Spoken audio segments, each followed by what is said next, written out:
Good evening, everyone. It's so good to see you guys. I've actually had a couple of months where I've not been able to join, so it's exciting to be back with you guys tonight. And I welcome each and every one of you. We're so glad that you were able to join. As Robin said, I'm Rhonda Ashley Dixon. I'm the Vice President of Strategic Partnerships and Engagement for Vanderbilt Behavioral Health. And one of the things that is truly a huge honor and privilege is to get to work with NAMI Davidson County and Robin and Karen and Don and the whole team over there.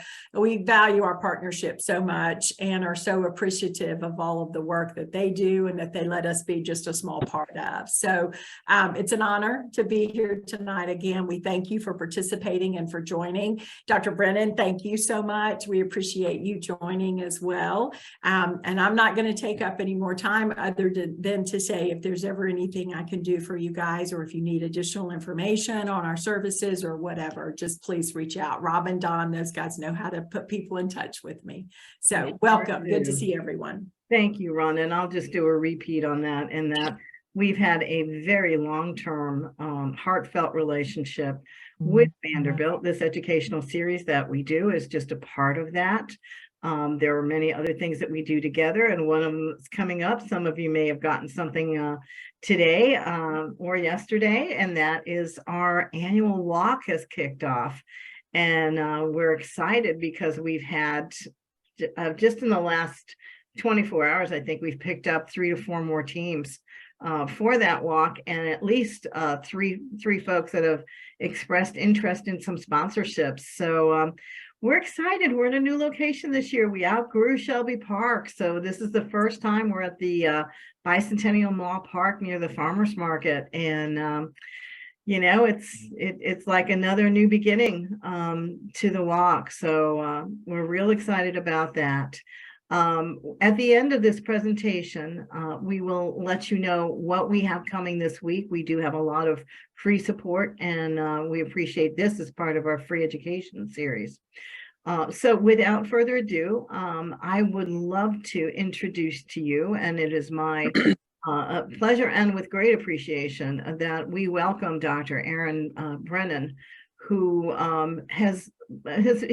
we've known him since he shortly moved over to Vanderbilt and to Tennessee back about 2.5 years ago.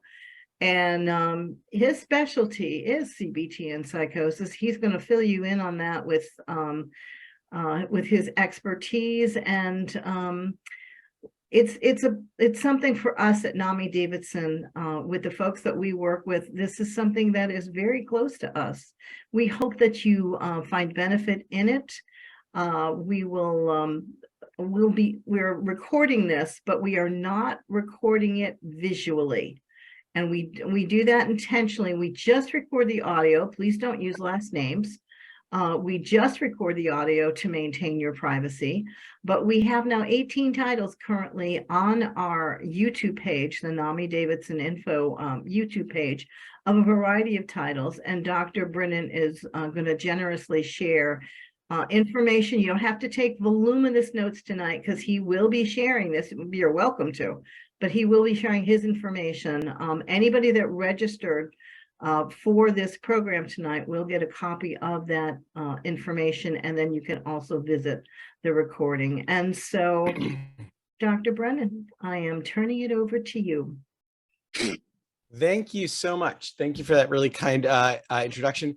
I feel like I should definitely say, I know Dr. Heckers here at our chair here at Vanderbilt takes the NAMI walk very, very seriously. Yes, he does. And so being on the team is very, very serious to us. So we're really excited about that. And yes, I mean, if anybody was looking for something really enjoyable to do, try moving from Pennsylvania to Tennessee at the height of the pandemic. So understanding that we moved down in July of 2020, which is, if that doesn't sound fun, it's not. But leaving my sort of NAMI family in Pennsylvania, it was, I was so excited when I had the opportunity when I started talking with Dr. Heckers about this. And he said, there's a NAMI family here. So being able to connect with the NAMI family here, and having been active in sort of national NAMI, so it's just such an important organization. So I'm a little bit about me. I'm going to share my screen to start off, but a little information about me. My name is Dr. Aaron Brinen. I'm an assistant professor of psychiatry and behavioral sciences here at Vanderbilt University Medical Center. Over my career, I've been really fortunate to serve individuals who have psychosis, but I've sort of taken this sort of weird journey along the way. When I was at the University of Pennsylvania, I was really fortunate to be involved in the development of a treatment called recovery-oriented CBT for psychosis, which I got to develop alongside with Dr. Aaron T. Beck, who sadly last November we lost at 100 years old in 3 months, which is a good time.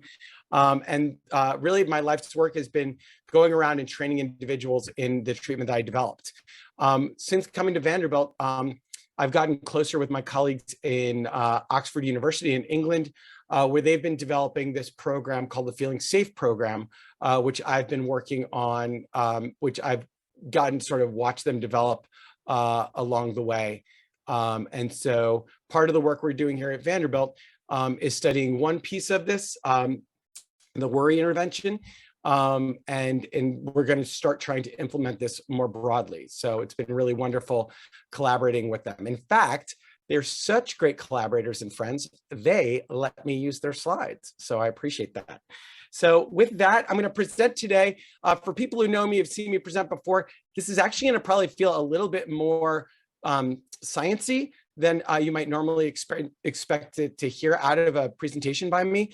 But my purpose in thinking about how to communicate the Feeling Safe program is to think about how we can take these obstacles and struggles that the individuals that we care about and really apply our best science to it to come up with really highly effective treatments. And so that's why you're going to see like a lot of like data, but also sort of weaving the story of how we got there. And then at the end, I'm going to really kind of walk you through sort of each of the modules that they've got. Feel free to ask questions along the way. Don is super awesome, is going to monitor the chat. I'm a really slow reader, so whenever I open up the chat, it just looks awkward. But also if you have like a question, you can sort of raise your hand, ask the question. I'd love it to be a little bit interactive, and then I'll leave time at the end for questions. So with no further ado, let's get this party started. I'd like to acknowledge my colleagues in Oxford, led by Daniel Freeman, who has actually just been made the chair of the Department of Psychology at Oxford University, which is one of the highest posts in the United Kingdom. So for us here at NAMI to realize, Oxford University has recognized an individual has spent his whole life focusing on psychosis and persecutory delusions. He will now lead their psychology department at Oxford University. And these other great people, Felicity, Louise, Kat, Brinen, all of them doing really wonderful, thoughtful research, led by a really strong care for individuals, and developing much of this work side by side with the individuals that we serve. So the reason for developing the Feeling Safe program, right? I don't think anybody on this video talk needs to be convinced that the treatment for patients given a diagnosis of schizophrenia needs substantial improvement. Does anybody disagree with that idea? Or do we all agree that we just need to do better for these individuals that we serve? When we look at it, and there's gonna be a lot of numbers, but I'm gonna sort of explain them to tell the story, right? So we can think about this idea of this effect size. And it's essentially saying, what's the difference between these two things, right? Like how big is the impact that we're having? So when we look at common antipsychotics, the medicines that we give individuals, right? The effect size, right? Or the impact they have is about like medium bordering on large, right? When we look at first generation cognitive behavioral therapy, it was about 0.4, which is about medium. It's not bad, it's just medium though, right? And we should be able to do better, because when we look at problems like social anxiety disorder, the effect sizes that we have are 1.6. So whether you're looking at medicine or whether we're looking at psychotherapy, when we get to social anxiety disorder, the treatment is way better, right? 1.6 is huge. And if we think about medicines, many individuals have problems with side effects. Some people don't really feel gesundheit. Some people sneeze. That happens too. It's okay. It is allergy season out. So the whole Brinen clan is up on their Zyrtec. So people have problems with side effects, uptake of medication. And then when we look at things like CBT, there's a problem of the availability. Some of the treatments are extremely complex, so they're hard to get people to even be able to implement really well. And then many of the studies that we've done, we're really looking at the treatment effect of, they kept comparing CBT to no treatment at all. So we don't, we need to get a better sense of, if we're going to come up with a really good treatment, it needs to be against an equally effective treatment to see what is the effect. So that's the challenge that my friends in Oxford started to go after.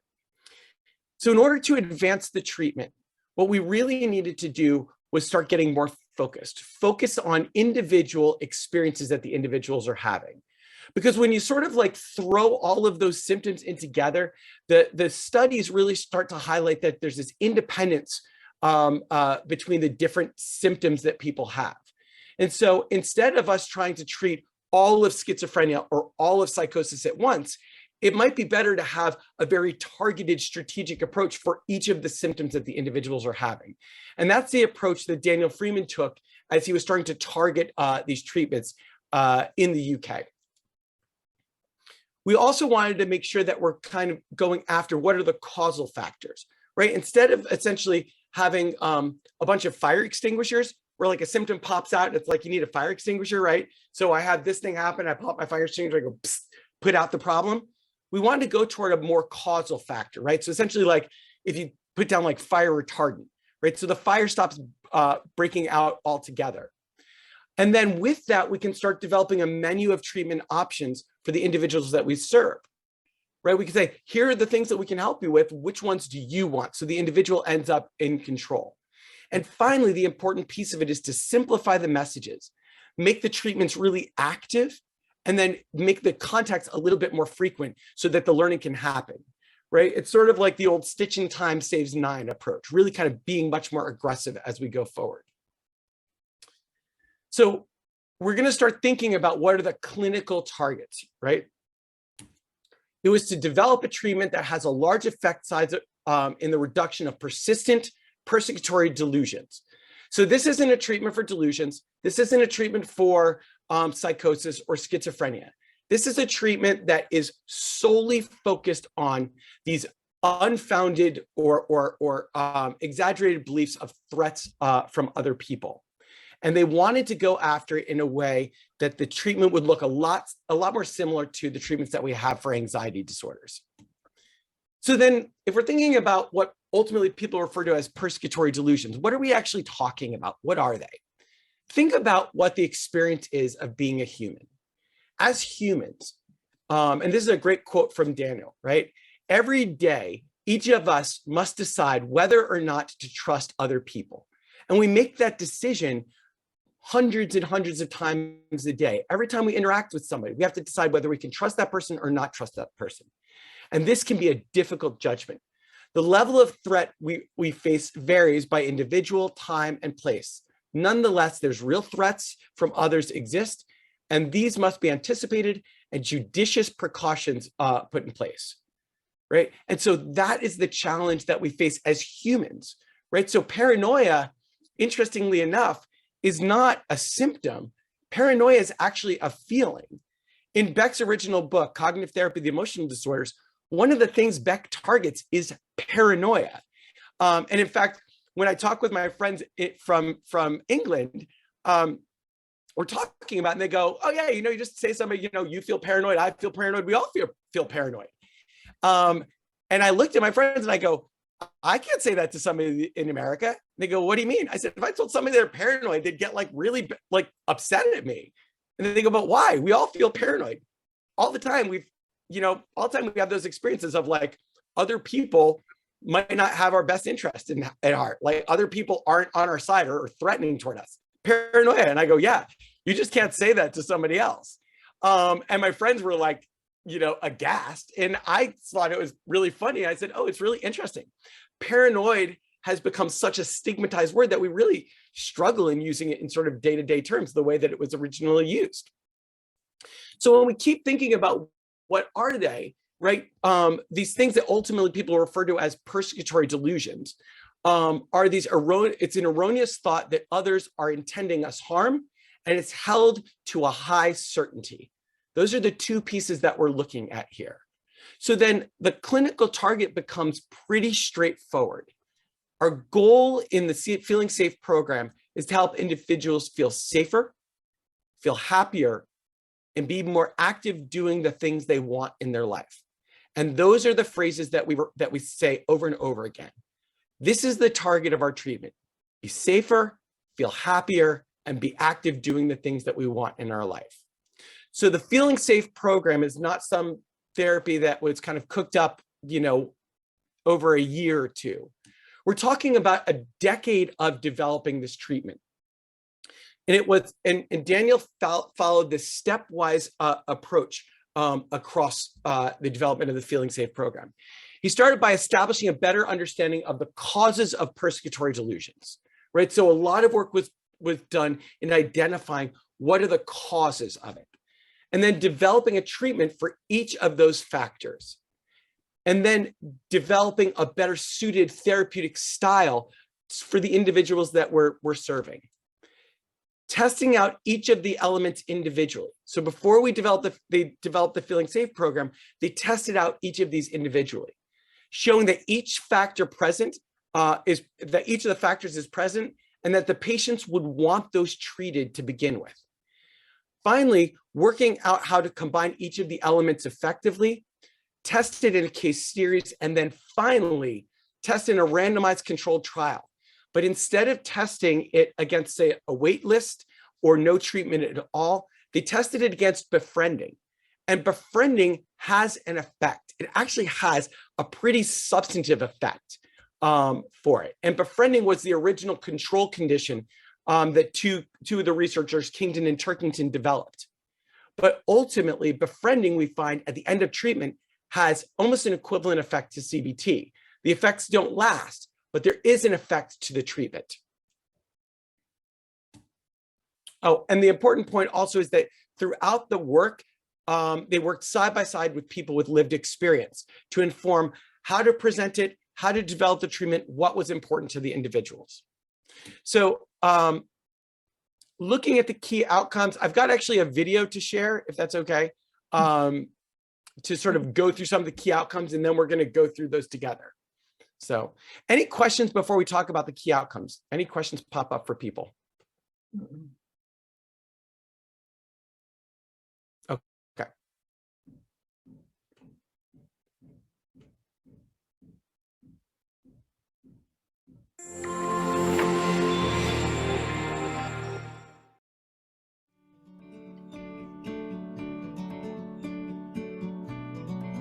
Many people given a diagnosis of psychosis experience persecutory delusions.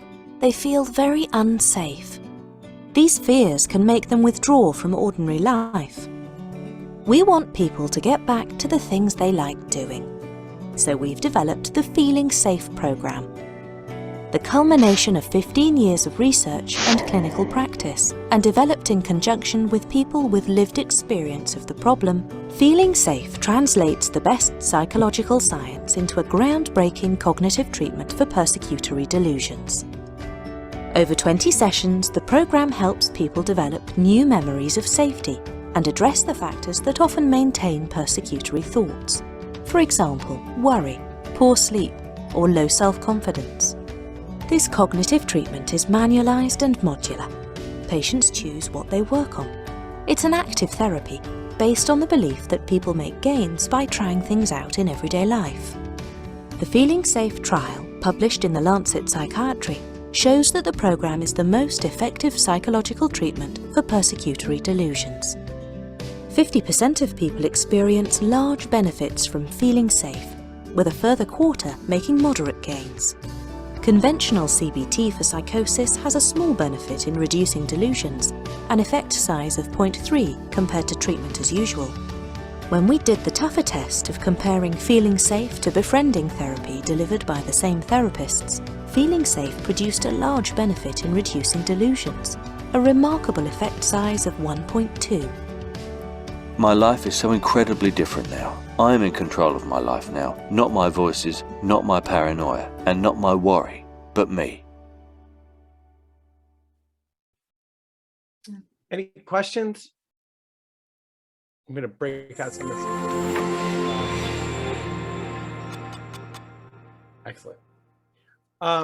I just think it's such a cool little video that they created, and for rightful reasons. I mean, the work that they did was really great. So it was published in the Lancet, not super important, really getting back to that basic, what they were trying to identify, which is that they were comparing it to befriending and reminding us that befriending has an equal effect at the end of treatment. So ultimately, it's compared against a really highly powered treatment. So a couple things that come up oftentimes when we talk about studying this, people go, "Oh, well, those individuals, they're really easy, right? Like they're not, you know, they're not like people that we normally see." And so there's a couple things that I think are really profound about the Feeling Safe program. So one of them is at follow-up, they retained 97% of the individuals that were in the study, and at the 1 year follow-up, 93% were retained. But if you look up here, for reasons people were excluded from the study, right? So they assessed 321 people. They had to exclude 191. Of those, 150 were excluded because they didn't currently have a persecutory delusion. So these were not picked because they weren't showing what we were trying to help with. Ultimately, they weren't picked because we needed to make sure that these were individuals who we want to serve eventually. And they got it. They got the 1.2 effect size, right? So that's that really large one, similar to social anxiety disorder. And it was maintained at 12 months. Robin, did you have a question? Yeah, I do. Could you define what befriending means? And is it in a clinical sense? Would you tell us what that really stands for, please? I absolutely can, because that is one of the conditions in the WISEP study. So I know that one very well. So befriending is it's essentially a treatment where it's sort of like in our minds we have our headspace is taken up by you know, all the concerns and kerfuffles that we come into all day long. And what befriending is about taking an hour out of the week to just focus in on and just talk about everyday things. And so it really is a chance to just sort of take some time together and do that. And it might be doing something with somebody. It might be going for a walk. It might be talking about, sadly for me, the Eagles losing on Sunday, which was like brutal. I did move down here from Philadelphia, guys, so don't hold it against me. It might be, you know, doing a puzzle. It's taking that time to take a break away from all of the world's problems and ultimately engage in befriending.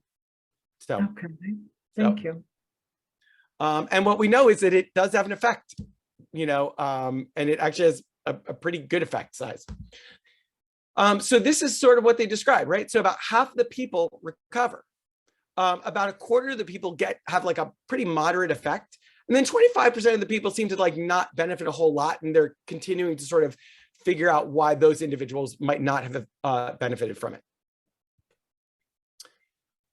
So any questions so far? I like to just stop for those little things. Any questions from anybody? Cool. So now we're going to get into sort of the meat of understanding what it is we're trying to do, what we value, and then I'm going to finish by kind of going through each of the sections that we go through, and then leave some time for that meeting was Oops. And if CBT groups for psychosis. could you please go ahead and did you have a question, Tiana? Thank you. Okay. Excellent. And so after 2 years of being on Zoom, I think we're all used to mic fun. So if we think about a psychological understanding of this sort of suspiciousness and paranoia, right? It really is a simple way of thinking about it is as an unfounded threat belief, right? And so what we want to help people do is go from this unfounded threat belief to learning that they are safe now, right? And that's the very simple task that we're trying to do in feeling safe. To be more specific, individuals who we serve, and the individuals that we love, because of all of the ways that life can do, they've really associated all of these things with threat, right? We've just associated a large number of things in their life to threat. And what we want to help people start to do is start associating these things with safety, right? Sort of switching the associations. Association is just a nice way of thinking about learning, right? If I learn things are threatening, I could also learn that things could actually be safe, or safe enough to do the things that we want to do. So the maintenance factors mechanisms that we're looking at, we're looking for common factors, ones that are changeable or tractable, and then ones that individuals want treated. So when we're the ones that they've identified for those unfounded threat beliefs include worry, right? Which is that constantly thinking about what's the worst thing that's going to happen. Negative self-beliefs, right? So low self-confidence. Voices and other anomalous experiences, right? Anomalous means just sort of like odd experiences that we have. Sleep dysfunction, problems with sleep. And then finally, these sort of defensive behaviors, these ways that we don't go out, we sort of avoid things, or when we do, we go into these situations with sort of our guard up. So when they looked at about like 967 individuals with severe paranoia, what they found is more than half of them, right, had these very easily approached problems, right? Things like worry, insomnia, avoidance, negative self-beliefs, voices, right? Most of the people had these. More so, when you ask an individual, is this something you'd like treated? I mean, for all of us on here, anybody on this video not want to worry less? Anybody, like, would anybody like it if we could help you like worry a little bit less, or sleep a little bit better, or feel a little bit more comfortable going out and doing stuff, right? Wouldn't we all want those things? Feel a little bit better about ourselves? They're all just things that most people want treated.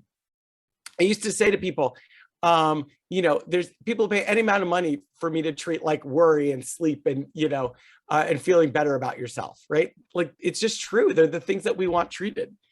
So when we pull it all together, right, 98% of the individuals that they surveyed had those factors present, and 96% of those individuals wanted those treated. So why, as a field, do we keep trying to treat people for what they don't want treated, where we could actually treat the factors that really are associated with these unfounded threat beliefs, and they actually want these things treated? Isn't that just a better way? Like, let's treat what the individuals actually want treated. So ultimately, it breaks it down to these modules, right? So when we looked at sort of in the trial, which ones did people do?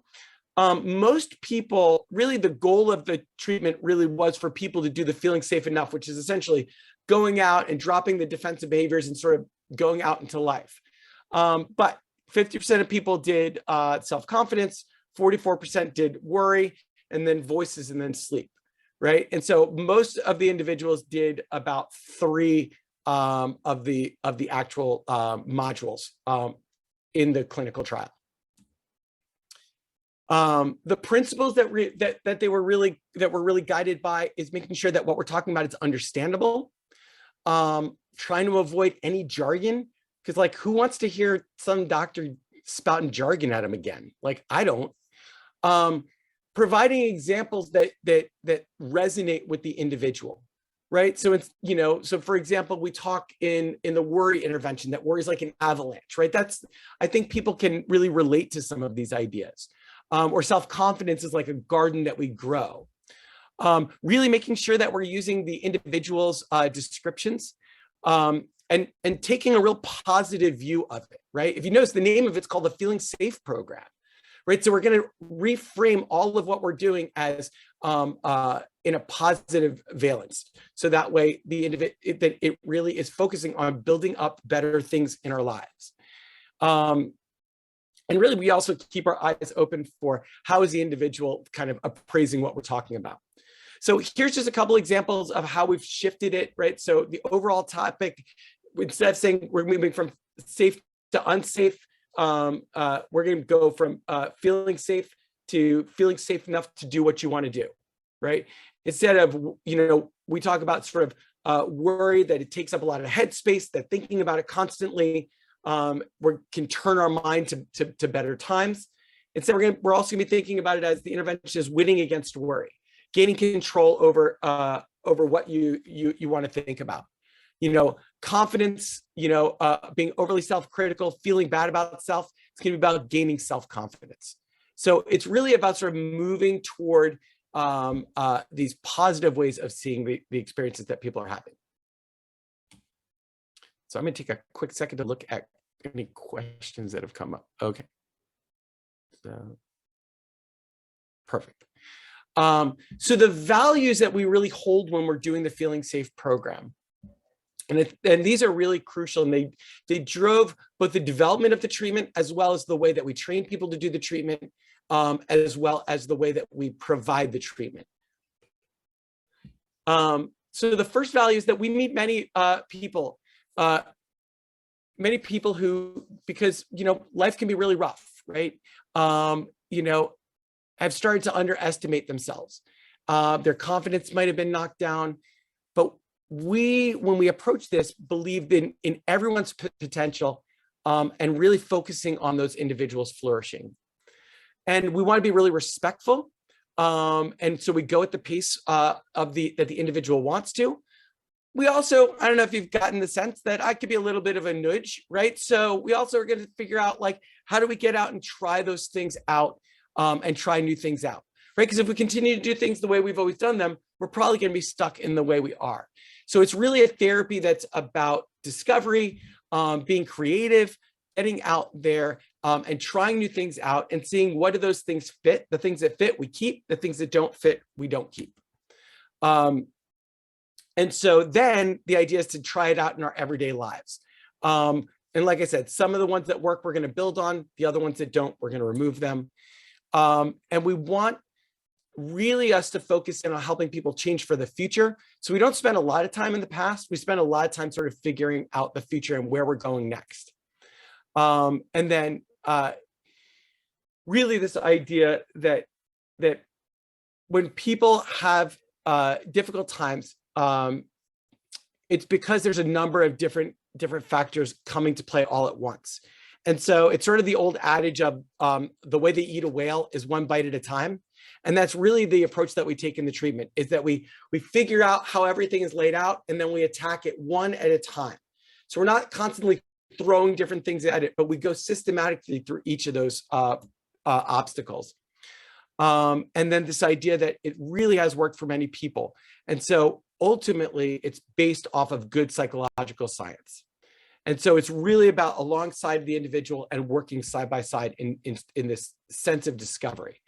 And I would say in doing this work, I find that it's really rewarding to get to go side by side and see people go and do those things that they haven't been able to do in a very, very long time. So, so the 5 modules, right? So now we're into sort of the meat and potatoes. Any questions before we get into what the modules are, and a little bit of a closer look of it? Or any reactions so far to what I've talked about? And if you don't feel comfortable asking Dr. Brinen directly, you can always message me, Don Liacono, on the chat, and I'll ask the question for you. Excellent. I have a question. Yes. How can one improve the other self-confidence? Because this is what we have been trying. Self-confidence, self-esteem are the very ones that say, by their definition, that it has come from within oneself. And absolutely. However much of a friendly atmosphere you provide, sometimes it's very, very difficult. Say that last part again. I'm sorry. No, however much you, as a caregiver, you try, Sometimes it is very difficult to improve someone else's self-esteem. Absolutely. I think you're right on. And I would say, I have a really silly phrase that unfortunately Dr. Hackers has heard of a number of times, and some other of my friends on this call have heard a lot of time, which is that the individuals that I serve, they do all the hard work, and then I just take all the credit for it, right? And so it really is all of the things that we're talking about up here: worry, sleep, self-confidence, feeling safe enough. You're right. You're talking about things that grow from inside all of us. And so when we're thinking about self-confidence, I'll sort of jump ahead to that one and introduce that module, and then I'll come back to worry, since I talk about worry all the time anyway. But when we're talking about self-confidence, right? The metaphor, and I love it partly because I'm a gardener, which Robin knows. But ultimately, when we're thinking about self-confidence, it's really about sort of, we all have positive and negative self-confidence inside of us, right? And positive and negative beliefs about it inside of us. And for many people who have sort of taken a lot of sort of knocks along the way, right? It may have been on sort of like a tough road for a little while. It's gotten kind of out of whack, right? So the negative self-confidence, it's sort of like all the weeds have grown up in that garden. And so really the positive self-confidence, while it might still be in there, it's sort of shrunk down and sort of shriveled up. And so what we're going to do, and here's sort of the way that we go about it, is we're going to start by connecting with our strengths and our values. Then we're going to kind of start using those in every day, right? And increasing the activities that we want to be doing in our everyday. And then the most important part of it is really taking time to savor those experiences, right? Because many people, especially when our self-confidence is lower, really easy to remember the bad things in your day, right? Those hang out really, really well. They're like bad house guests. Bad experiences, they stay around for days, weeks, months, right? But the good things that happen in our lives, they're like a balloon. They just sort of float away. And so we need to take that time to stop, savor, and hold on to those experiences. And so in that process, it's really connecting with who we are and what's special in us, living those every day, and then savoring those experiences. And that's the process. So I never build up anybody's self-confidence. What I do is I just know how many other people have gotten back to gardening. Does that make sense? It's good to see you again too. So going back to the modules, right? So there's really 6 modules, right? There's an assessment module, and then there's worry, sleep, self-confidence, feeling safe enough, and then voices. So the first part of it is really the introduction, and it's the assessment. And during the assessment module, it's really about collaboratively sitting down with the individual and getting a lay of the land. You know, which of these modules are problematic for the individual. There's some people we see, they're sleeping great. So we don't have to spend time working on their sleep if they're sleeping really well already. Other people, their sleep is terrible, but they don't hear voices. Or they don't hear voices and they sleep great, but their self-confidence is really taking a hit. And so what we start doing is having a really good conversation and then identifying which of these pieces are problems for the individual that we're serving, and then getting a sense of where do you want to start first. We actually, at the end of the first session, after we sort of introduced our way of working, really what our values are and how we're going to go about it, we actually have a list that we've checked off and said, which of these do you want to start with? And then the individual chooses. You know, sometimes individuals go, well, what do you think? And I go, I don't know. I was like, I could go, if we do this, then this might get better. And we kind of think it out together. That big board over here, it gets a lot of work. You know, we like draw it up on the board in that way, but we come together. Yes. Dr. Brinen, I have a question and 2 questions actually. One, how do you motivate an individual who maybe in the beginning of this process at home, maybe dealing with paranoid feelings or lacking any self-confidence or any trust that anything is going to help? What's the motivation to get them to a program like this?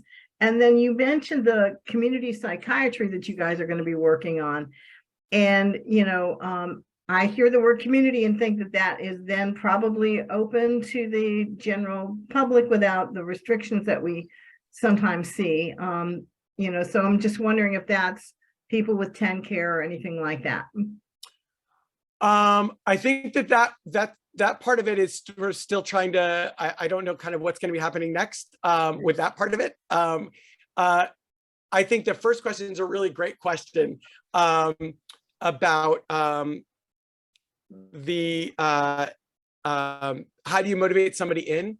I can't speak for why people end up talking to me, I'll be honest, because I'm not in their head, I'm in my head the whole time.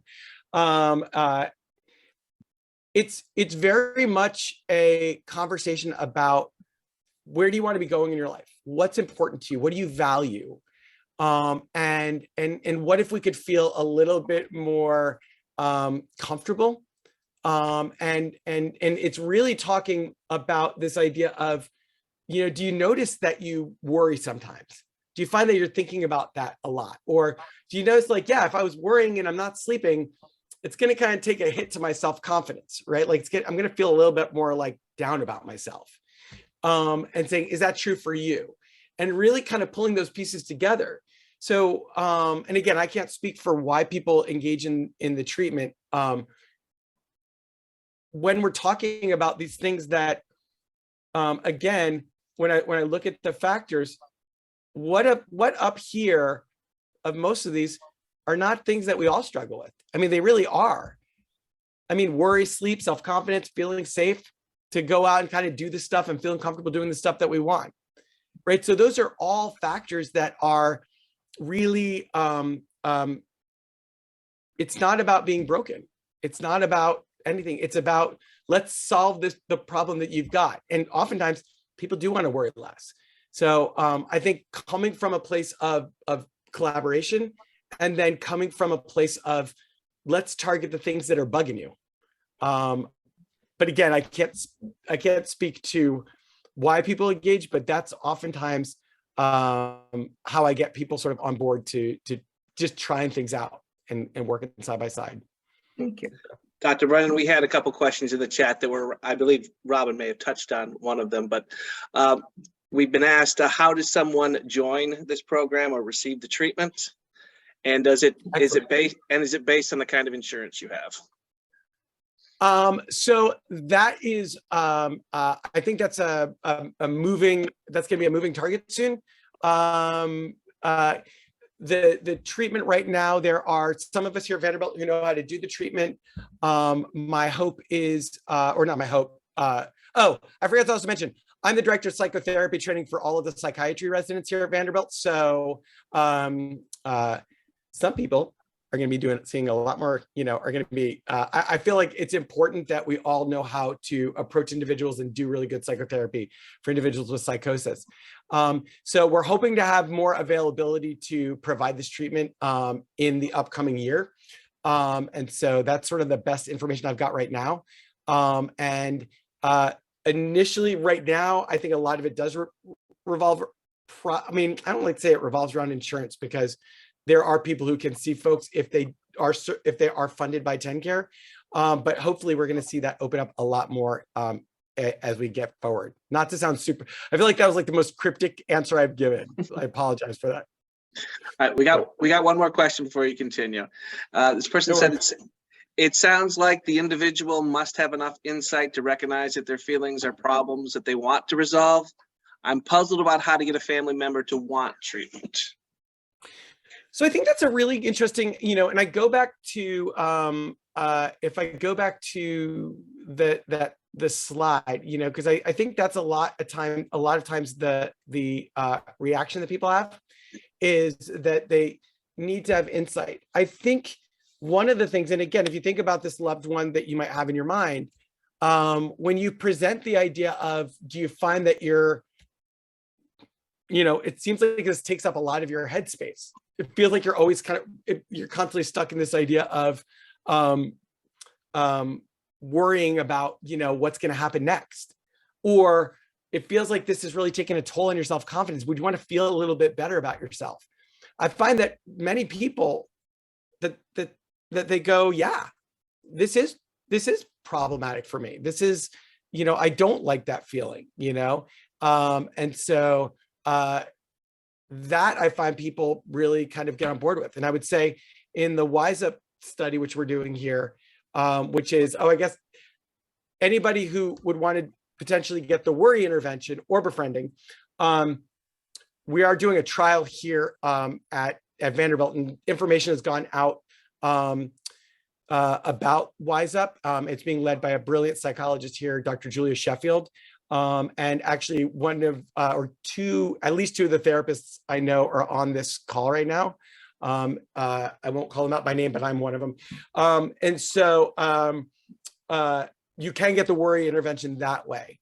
But I have to say that in having done this a lot, I've presented it to people and they're like, oh yeah, that's terrible.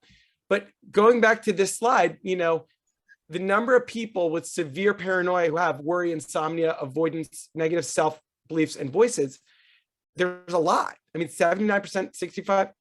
And then when you look at, what they want treated, their preference, when you say, what can we help you? Would you like any of these to get better? 82% want their worry fixed. 79% want insomnia addressed. 64% avoidance, 80% self-confidence, 78% voices. And so we're talking about not only helping individuals come to an effective treatment, it's an effective treatment that they're saying they want. So it would be like me saying, listen, I can help you with those really scary beliefs. How about all the ice cream you can eat? And they're like, cool. Like it's really like we're giving people what they want. So does that make sense? I'm sorry, I feel like I'm getting super intense, but I get excited. I'm excitable. Dr. Heckers has to deal with that all the time. Sounds like an Eagles fan to me. Anyway, being a lifelong Giant fan, Aaron. Anyway, someone has asked, were the participants for this program taking any concomitant antipsychotic medications, or are these results based on the CBT alone? So the people in this, I believe they were on antipsychotic medications, or I think they were sort of varying levels. I would have to kind of go back and look at the actual study. I don't think being on an antipsychotic medication was a prerequisite to being in the study. There's other studies coming out of the UK for individuals who have not taken medicine, and they've shown that CBT can be effective in the absence of it. It sounds an individual must, got that one. May have missed this part if it was mentioned. But there we go. Thank you so much. You read it so much faster and better than I do, Don. I appreciate you. Not a problem. So just to go through each of the modules, just to go through and people can ask questions along the way. And then that'll give us some time at the end for some questions, theoretically. So one of the modules is the worry module, which we call winning against worry. And it really, the core of the worry intervention is really simple, right? So each of the interventions has, each of the modules has a very simple focus, right? So for worry, we're really talking about this idea of that when we feel under threat, we need to get, we have these thoughts that tell us we need to get ready for it. And so then we worry. But what worrying is, think about it. What is worry? It's thinking about what's the worst thing that's going to happen. So then I go, oh, what's the worst thing that's going to happen? And then I have that image in my mind, which then makes me feel more threatened. So then I go, now I've really got to get prepared. So then I worry. And so then around and around it goes. And it perpetuates the problems that the individuals have. And we know that a worry style is often present in those with what we refer to as persecutory delusions. A worry style predicts the onset of persecutory thinking, and worry is associated with delusional distress. And then worry also predicts persistence of the persecutory delusion at 3 months. And we know that if we treat the worry, that the persecutory delusion goes down. And so, and the way that somebody once explained it to me was, yeah, if I thought somebody was trying to harm me, I'd worry about it a lot. And I'm like, oh, that like, it just makes really good sense, right? But what worrying is holding those thoughts in our minds longer and stronger. And so ultimately, we're going to target, there's this dose response effect between worry and persecutory delusions. So that's the first module, winning against worry. The next one really focuses in on sleep. And sleep is a really lovely one because it's a great early win in therapy, right? Like anybody on this video, like if I could help you sleep better, you know, I know if somebody could get me to sleep better, I would follow them to the ends of the earth, right? And it really kind of gets, it gives us more energy and motivation to do the things that we want to do in the day. So the focus of this module is really on, again, keeping it simple. There's sort of three main driving factors in getting better sleep. It's the timing of the sleep. It's building up that need for sleep or sleep pressure, and then helping us to calm down enough so that we can fall asleep, quiet our mind.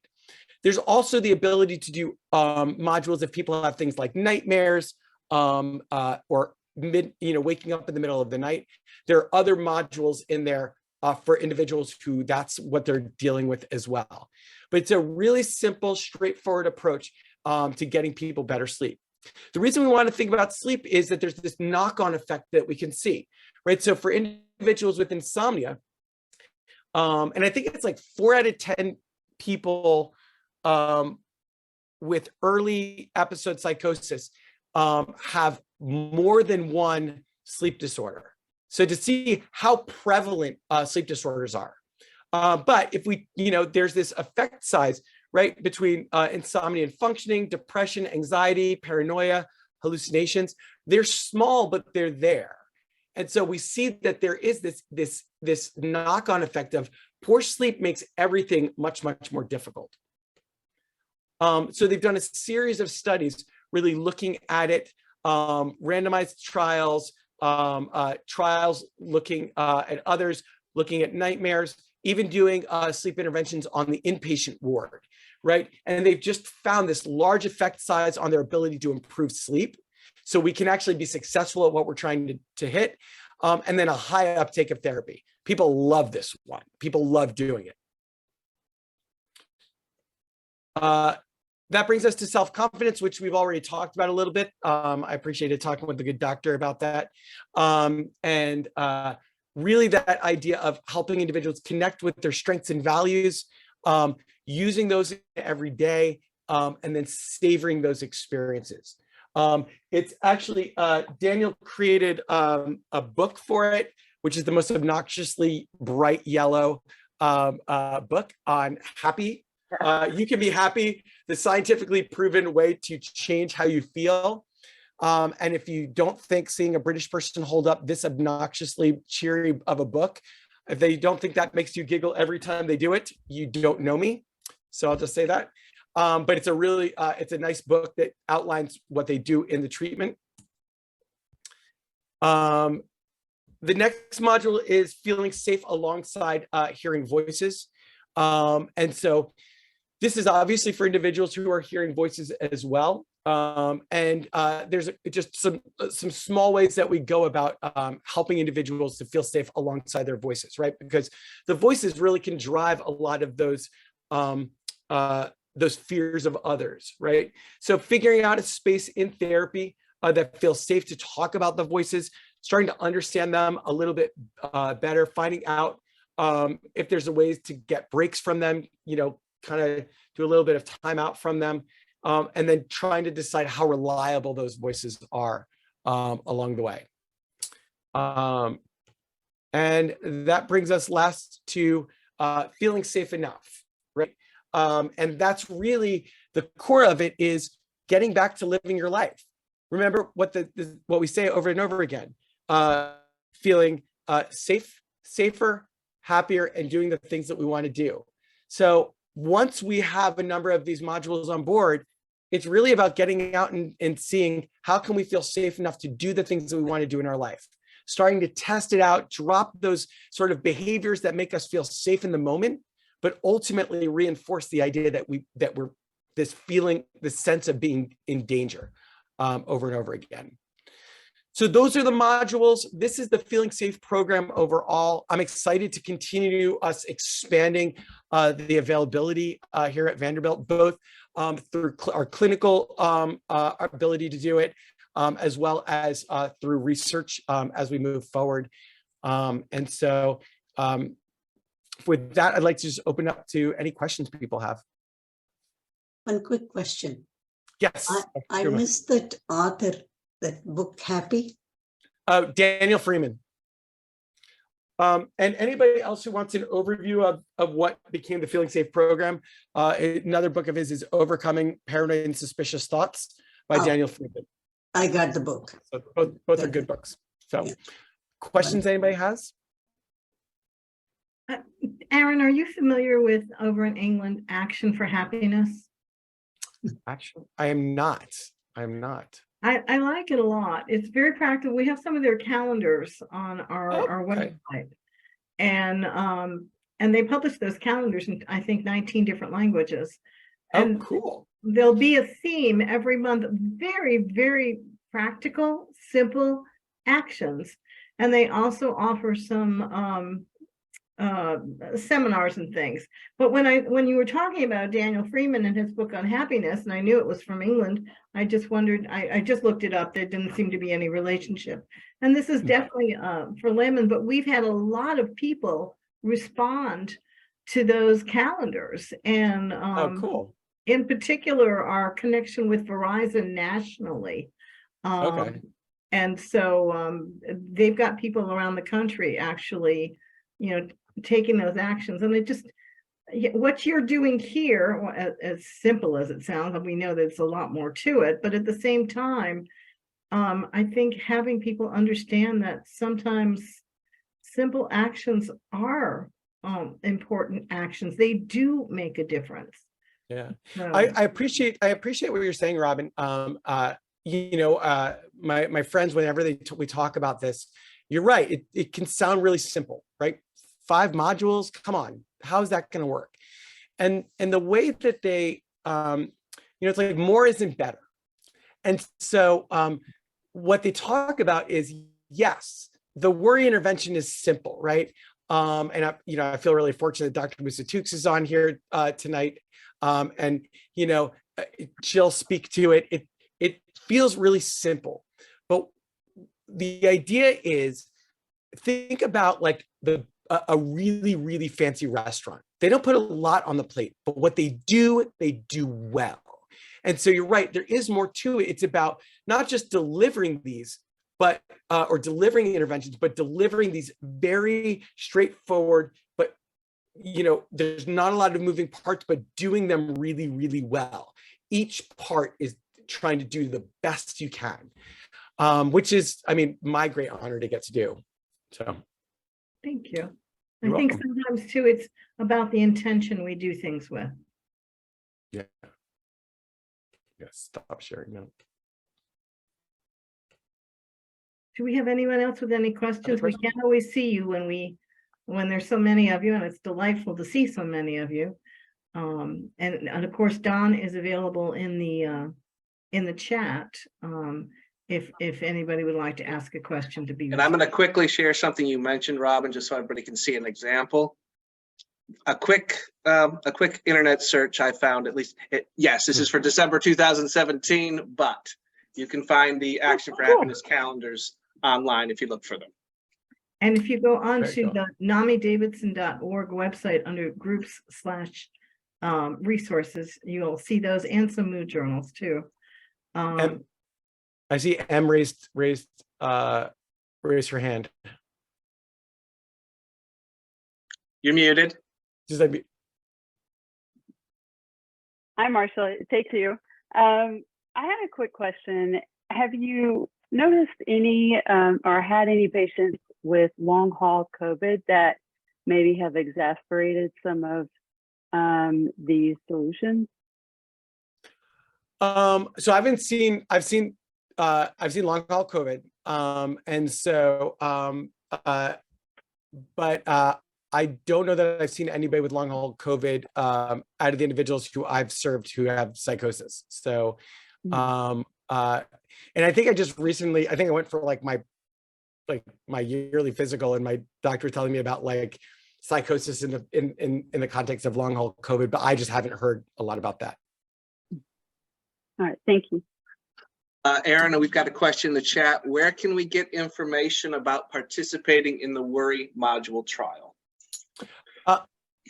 We can, I can try and find like the email address, or if one of my good friends who isn't on camera can find that.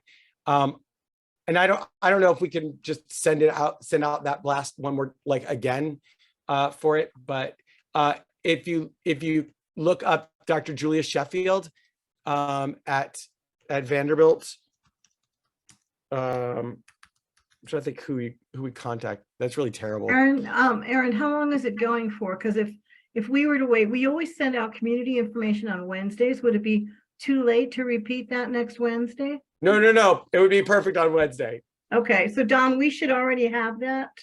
And if we could find that and resend that. Okay. And if we don't, we'll get back with Aaron to make sure we've got it, or Julia Sheffield. Yep. Is there opportunities for future studies at Vanderbilt on obtaining access to the modules? The term unfounded threat beliefs is something I had not heard, but makes pretty good sense for some of the conversations we have. So the question, Ms. Scripps, you're saying, is there a way to get access to it? Is that what you're asking? Or to basically get the treatment? Yes, sorry, I'm on mute. Yes. No, it's okay. We're all on mute. I mean, I'm not on mute, but yeah. I think I would say reach out and to the psychosis clinic here. I don't know if you're, and I don't need to know if you are being served, if you're being served through any of our psychosis clinics here, have the psychiatrist okay, nope. So I would reach out to the psychosis clinic here to see availability for getting treatment. And like I said, the plan here is to expand our capacity to do that work. So We were treated there one time, but made the move to a different physician about a year ago. But makes sense. Thank you. Yeah, I've liked it too. So, oh, there we go. Thank you, Dr. Hackers.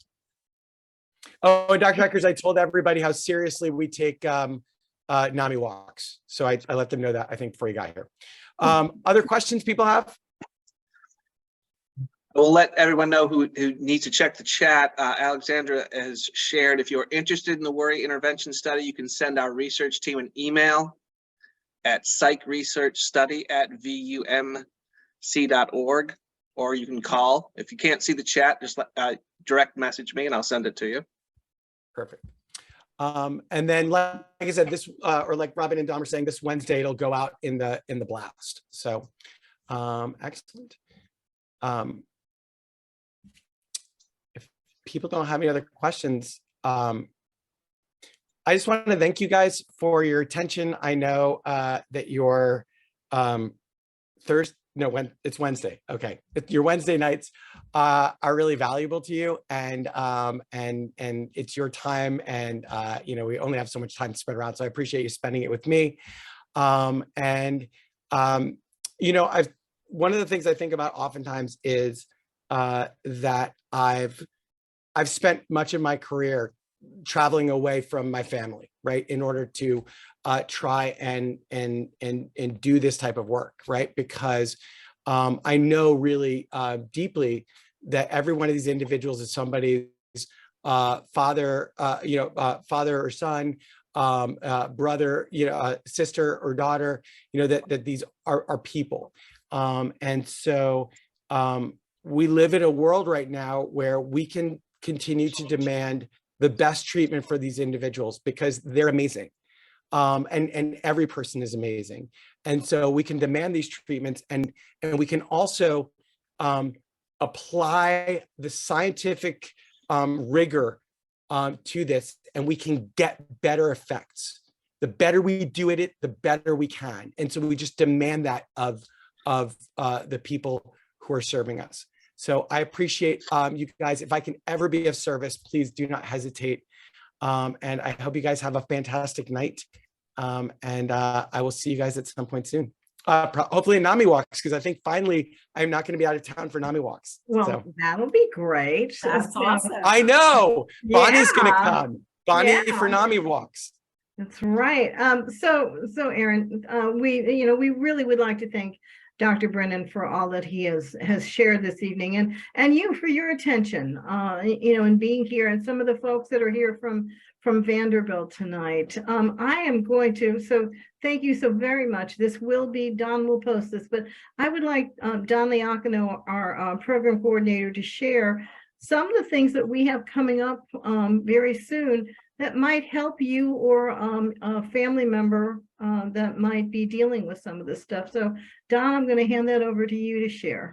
Thank you, Robin. Well, we do have some support groups coming up tomorrow night, Thursday, the 16th of February. We have our monthly Bridges support group for people with lived experience, facilitated by peers, including, well, Robin and myself. I am someone who manages OCD, social anxiety, depression, and suicidal ideation. So the people with lived experience have a good home with us. We understand what it's like. We also have on our fourth Sunday caregiver support group. So February 26th, that is in person. It's from 3 to 5. You can sign up through our website. Everyone on this call is on my group email list. So the week of any group, at the bottom of my email will be registration links for our groups or programs.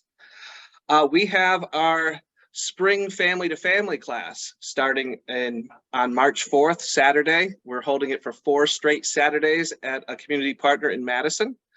That is for caregivers. Caregivers is again a umbrella term, loved ones, friends, family.